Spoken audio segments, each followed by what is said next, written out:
How Prometheus Gave Fire to Men. Many years ago, in ancient Greece, there lived a god named Prometheus. Prometheus did not want to live among the clouds on Mount Olympus.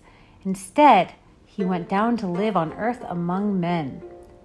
Prometheus quickly noticed that people were not happy. He found them living in caves, shivering with the cold because there was no fire, hunted by wild beasts. People were the most miserable of all living creatures.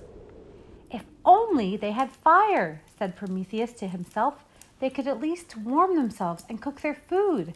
After a while, they could learn to make tools and build themselves houses. Without fire, they are worse off than the beasts. Prometheus went boldly to Zeus and begged him to give fire to the people. "I will not," said Zeus. "Not one spark will I share with them. For if men had fire, they might become strong and wise like us. After a while, they could rise up and drive us out of Mount Olympus."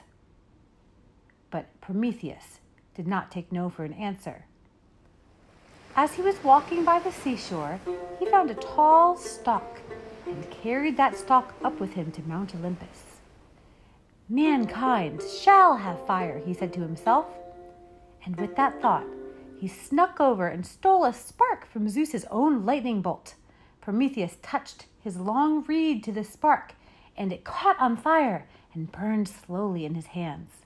Prometheus hurried back down, carrying with him this precious spark. He called the shivering people from their caves and built a fire for them. He showed them how to warm themselves by it and use it to cook their food. The men and women gathered round the fire and were warm and happy, telling stories and thanking Prometheus for the wonderful gift he'd brought them.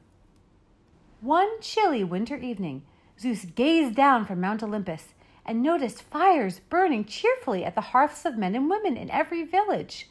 It did not take him long to realize that Prometheus had disobeyed his orders and given fire to men. Zeus was very angry and ordered Prometheus to be chained to the side of a mountain to suffer there for all eternity. And there Prometheus stayed, proud of what he'd done, until one day he was rescued by Hercules, the very own son of Zeus. But that is a story for another day.